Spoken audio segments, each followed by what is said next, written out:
Hey guys, it's been a while since I've done any videos, but I just felt like I needed to share something um, that I can't go into details, but sometimes when we're in the midst of a battle or God is about to do something amazing, the enemy doesn't like it, and he will do whatever he can um, to deter us from what he set before us.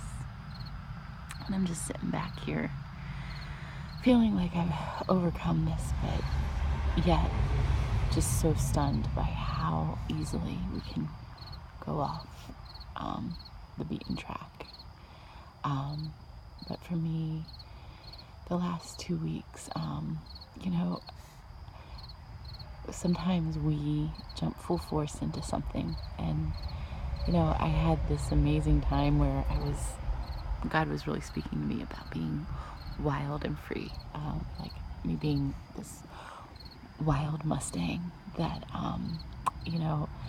the church had many times over had tried to break me into its form, but yet there's something in me that just cannot be conformed to a specific way except for his way. And for a long time it wasn't even God's way. It was just like my own way, my own wild journey. But in the last year,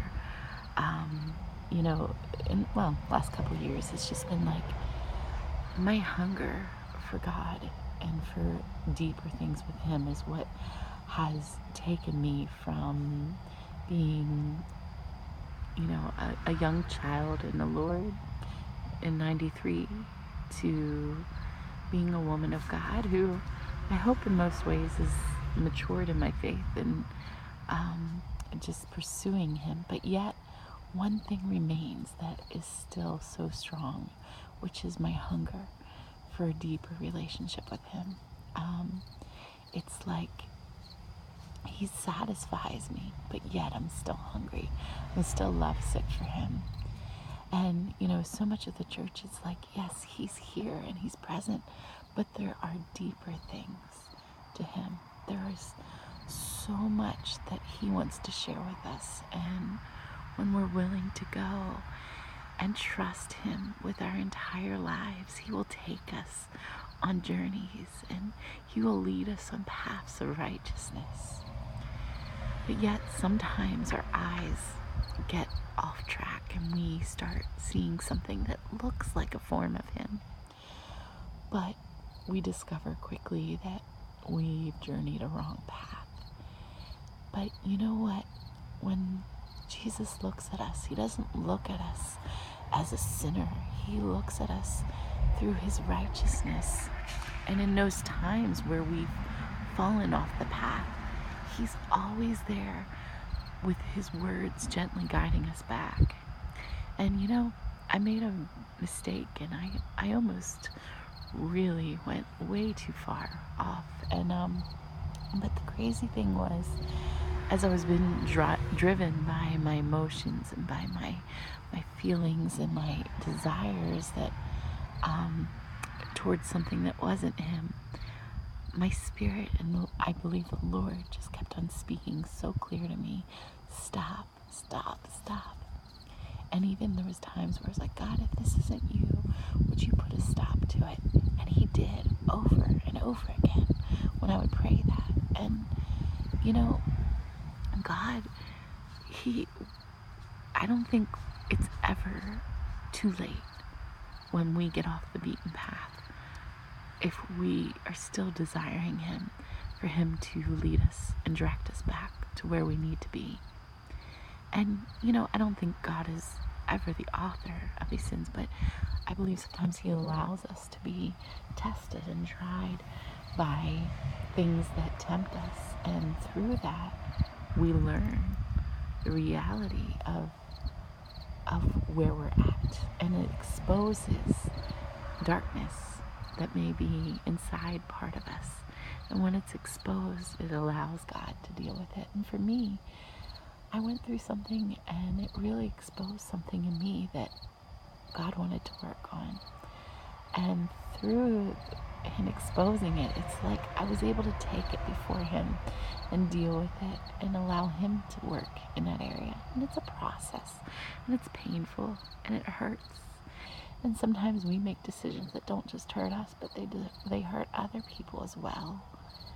And in those cases, it's like if we can just go to him, he is so good to heal us and to restore us.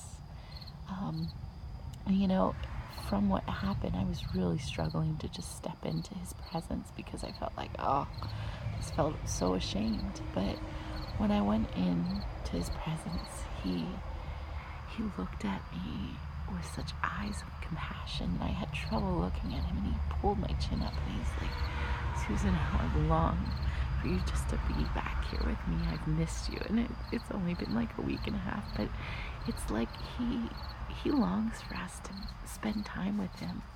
Even when we're at our lowest point, that's the best time to wrap ourselves in his arms and let him minister to our hearts. But I just want to encourage you with that, you know.